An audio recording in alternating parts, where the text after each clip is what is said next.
And Deputy President, Honorable Rigathi, needed a lot of time with the doctors. But this morning, we are privileged that Dr. Gachagua has allowed some of us to see him. I have been able to see him along with Dr. Mheshimiwa Eugene Wamalwa and Senator Nyutu on behalf of the senators who are here. So we thank God that he looks stable, and of course it is upon the doctors to continue concluding the investigations that they were doing. So that is what we can say as of now. We all watched what happened in the Senate, and some of you may have seen the interview that I conducted on Citizen Television, where I predicted that things were going to move very, very fast. The whole thing predetermined. I once was Deputy Speaker of Parliament, and one of the worst mistakes you can make as a legislator is to anticipate debate. The whole National Assembly anticipated the outcome of the deliberations of the Senate. But we want to thank the senators.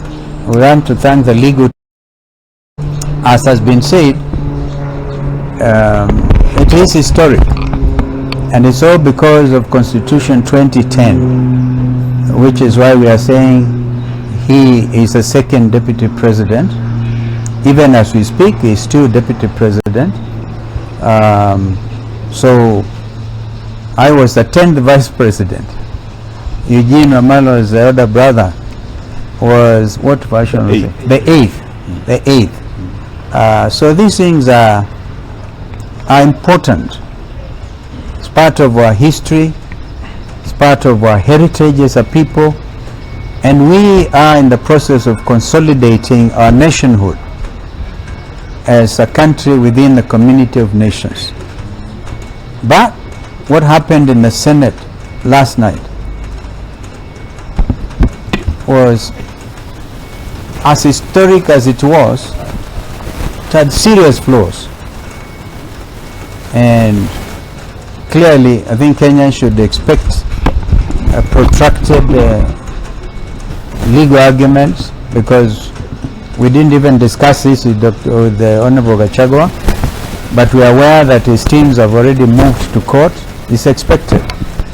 And as senior counsel, I can tell you that you cannot, the law of natural justice demands that no person, man or woman,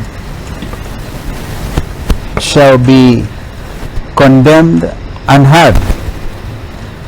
And it was all there. Senior Counsel Paul Moite, leading a very strong team, were able to argue with regard to what the Constitution at Article 145 5B says. Before the vote, before the Senate took the vote, they could only do so after affording an opportunity to Deputy President to defend himself. There were other arguments, of course, by Senior Counsel Jim Orengo and Tienda Molo on the other side, and Gumbe. Yeah, so we respect all of that. But truth be told, this whole thing smacks of injustice, gross injustice, political manipulation, and all of us know this is a political trial. And therefore, once again, we want to thank the senators who stood firm on both sides. We can't condemn even those who voted for the impeachment. We can't condemn. They did what was their responsibility, regardless of what may have happened in the back rooms or wherever. And then the country continues to learn a lot from this impeachment process. So once again, we wish Mheshimiwa Rigathi Gachagua very quick recovery, and we thank God that he has spared his life. He's the giver of life, and by his stripes we believe that Gachagua will be healed. Kama kuna kitu mwenzangu angeongeza, anaweza kuongeza, and one senator maybe, the ones who are on the kwa Kiswahili ndio nikusema, basi nikusema kwamba tumemwona pata fursa ya kumwona Mheshimiwa Rigathi Gachagua, naibu wa rais wa awamu ya pili chini ya katiba 2010, na tunashukuru Mungu kwamba anaendelea vyema kulingana na ripoti ambayo tumepatiwa na madaktari, lakini bado ako na udhaifu, na kwa hivyo atunge hata kumzungumzia hata zaidi. Tunamtakia kila laheri, lakini huku tukizidi kumtakia uponyaji wa haraka, hatuna budi ila pia kuangazia yaliyofanyika jana kwa seneti. Tuwapongeza wale maseneta ambao walichukua msimamo wake katiba, lakini kama wanasheria, mimi mwenyewe najiunga wazi na yale ambayo Mheshimiwa Senior Counsel Paul Mwite aliyazungumzia juu ya ukiukaji wa sheria kikatiba na mambo yao, na hiyo maneno ni wazi yataangaziwa kindani sana kwa mahakama. And we continue to insist that the last line of defense for the future of this country remains our judiciary. So we want to urge that justice reign. Heavens may fall, but may justice reign. May justice reign in our courts. May there be men and women able to avoid a situation of state capture. As we have said, this country's economy is under state capture. We all have said it openly before that the legislature itself is under capture by the executive. And we will, as a people's loyal opposition, continue to talk to Kenyans, have conversations about that fearlessly, knowing that this is a country under God. My colleague can add something. Comments of Senior Counsel Stephen Kalonzo Musyoka, particularly on the issue of violation of the basic rules of natural justice. And he has said one of those basic principles of natural justice is that no one should be condemned unheard. Yesterday was a sad day for this country because His Excellency Rigathi Gachagua, who had submitted himself to the jurisdiction of both houses of parliament and never missed a sitting, never was late, both in the National Assembly and in the Senate. And even when he was given the opportunity to sit as his charges were being read to him, he chose to face his accusers on his feet rather than on his knees. And he stood throughout the reading of the 11 charges. The last 2 weeks must have been very stressful for him. And as a human being, there's only so much stress you can take. His doctors have told us here today that when he was admitted here, he had serious chest pains.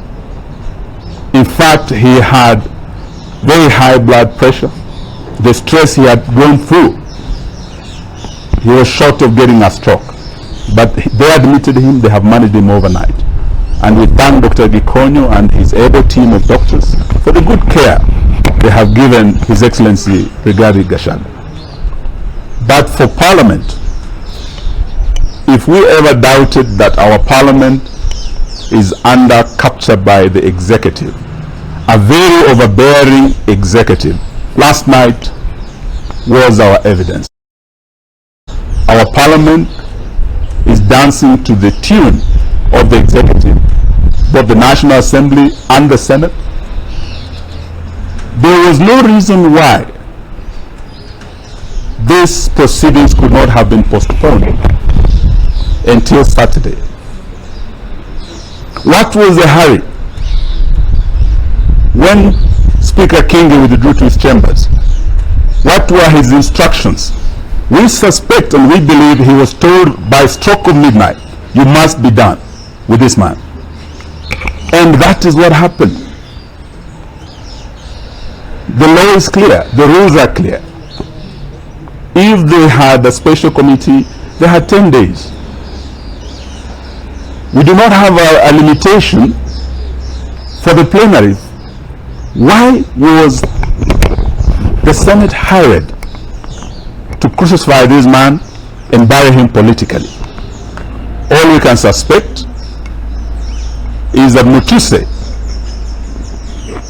was just a hired assassin on a mission, and that was evident throughout cross-examination. And we must thank His Excellency the Deputy President's lawyers. They brought out the truth that, and this is what Senator Wambua asked Mutuse, whose motion is this? You could tell he was not the owner of the motion. He was just a gun for hire, and through cross-examination that became very evident.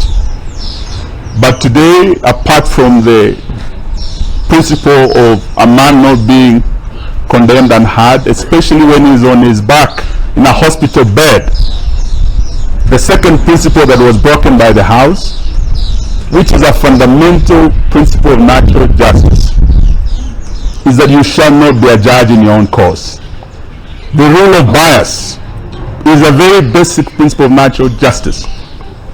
Both speakers of the two houses had been mentioned as shareholders, beneficiaries of an arrangement in Kenya Kwanza. They are interested parties. And one of them had, in fact, before the matter appearing before him, Speaker Wetangula, I think, was in Machakos County, when he showed his bias on a matter coming before him, he had already pronounced himself as to what should happen to Rigathi Gachagua, who was going to appear before him. Open bias was shown by the Speaker, Wetangula, Deputy Speaker, Sholei, Majority Leader, Kimani Ichung'wah, the Chief Whip, Osoro, and there couldn't have been a fair trial for Rigathi. So today we want to say this, that as a country we missed an opportunity to showcase that we have one of the best constitutions, not in Africa, in the world, the most progressive. Last night it was being tested. As a country under the rule of law, we should have respected and observed the two principles, fundamental principles of natural justice, and we let our country down. However, all is not over. As His Excellency has said, our last line of defense is the judiciary. We pray and we hope, as His Excellency's team appears before court, they will do justice. And this is what the Senate should have done. They were not politicians last night. They were jurors. They were judges. They should have been fair. They should have allowed time for Gachagua to defend himself. But this will be a basic ground upon which I believe the decision of the House can be invalidated and justice shall be done. This, we want to say thank you to our senators. Our leader in the Senate, Senator Wambua of Kitui, I think captured everything Azimio stands for. Our leader in the National Assembly, Honorable Robert Mbui, spoke for all of us as Azimio. But their counterparts in ODM spoke a different language. So today, even as we go forward, we can no longer pretend that we are like-minded. On impeachment, we did say this was not a priority for Kenya. Kenyans have more serious issues. Kenyans cannot take their kids to school because of the failed new funding model in our universities. Patients are dying because when you go to hospitals now, dialysis, you are being turned away. When you have no money, you are a poor person, you are condemned to death by William Ruto and his failed policy, Adani Shah. These are issues that even as we speak, as Azimio, we have differed, not just on this impeachment, not just on joining the broad-based government. We have also differed on Adani, and yesterday we were in court led by senior counsel. Kenyans will on 22nd of October see who is really fighting for them, because we'll be back in court to continue the fight against corruption. In open court. In open court, we will be there on 22nd. I welcome all Kenyans to come, but the matter as it rests today rests with the judiciary. It's the last line of defense. Is our only arm of government that has not been captured, and we pray to God, because between this nation and disaster is the judiciary. That is our shield and defender. Thank you. Thank you very much. Maybe we'll hear Senator Kamau from Lamu. Asante sana His Excellency Eugene Wamalwa kwa sababu ya kuweza kuandamana pamoja nasi. Tuko hapa katika Karen Hospital. Tumekuja hapa asubuhi ya leo kuja kuona His Excellency the Deputy President DP Gachagua, ambaye nyote mnajua kwamba kuanzia jana aliweza kuletwa hapa akiwa mgonjwa na anaendelea kupata matibabu. Tumeweza kuongea na daktari ambaye anamhudumia na amesema kwamba bado matibabu inaendelea, na kwa sasa hawezi kuweza kuongea kwa sababu anaendelea na matibabu. Jambo nataka niseme ni kwamba jana, mnajua vile ilitendeka ya kwamba naibu wa rais DP Gachagua alikuwa aweze kuingia katika bunge la Senate, aweze kujitetea kutokana na mashtaka ambayo alikuwa amekelewa na Mtuse, na mnajua kwamba haikuwezekana kwa naibu wa rais kuja kujitetea kwa sababu aliweza kugonjeka kabla ya yeye kuja kujitetea katika jumba letu la Senate. Nataka niseme kwamba ni jambo ambalo lilihuzunisha zaidi kuona kwamba Mheshimiwa naibu wa rais aliweza kuhukumiwa bila kusikizwa. Hilo ni jambo ambalo limeweza kushangaza sana nchi yetu ya Kenya, kwa sababu sheria inasema kwamba kila mtu ako na haki ya kusikizwa. Kama umeshtakiwa uko na haki ya kujitetea, lakini tunaona kwamba hakupata nafasi na haki ya kujitetea. Sisi tuliweza mawakili wake waliweza kuomba nafasi apewe mpaka kesho, siku ya Jumamosi, aweze kuja kujitetea katika lile bunge, na baada ya sisi kujaribu kuunga jambo hilo mkono halikuwezekana. Waliendelea na kazi ambayo walikuwa wameamua kufanya, na nataka niseme ya kwamba tulijaribu kwa uwezo wetu, lakini tulishindwa kwa sababu kule bunge ni numbers ambazo zinafanya kazi. Nataka niwashukuru sana wale senators wa kutoka mlengo wa Wiper Democratic Movement ambao walisimama na sisi katika hii vita ya kutetea naibu wa rais kutokana na mashtaka ambayo sisi tulipoyasoma tuliona kwamba ni mashtaka ambayo hayakuwa na mwelekeo, na walisimama na sisi na tuliweza kupambana vile tuliweza. Lakini tunasema kwamba tunaombea naibu wa rais afueni ya haraka wakati ambapo wanaendelea kupata matibabu katika hospitali ya hapa Karen Hospital, na anajua kwamba Mwenyezi Mungu ataweza kumsaidia na ataweza kutoka hospitali na ataendelea kuweza kufanya kazi yake. Mimi nataka niseme ya kwamba ni jambo ambalo ni la huzuni sana, maana mimi nawakilisha watu wa kaunti ya Lamu na waliniambia kwamba nisimame na naibu wa rais. Nilisimama na yeye mpaka mwisho kulingana na mujibu na haki ya watu wa kaunti ya Lamu. Nataka nishukuru sana watu ambao walinituma katika hili bunge la Senate kuwakilisha, na wanapotoa sauti ni wajibu wangu kama kiongozi kuona kwamba nimesimama na vile ambavyo wananchi wa kaunti ya Lamu wamenituma kufanya. Asante sana. Asanteni. I think that's okay.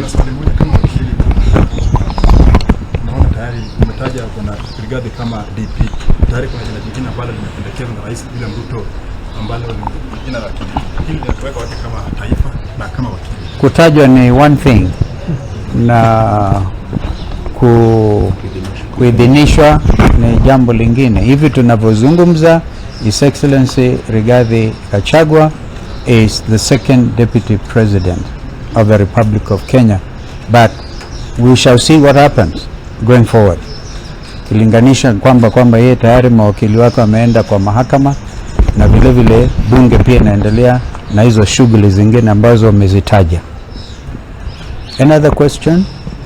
Tawashukuruni sana. Thank you. Asante.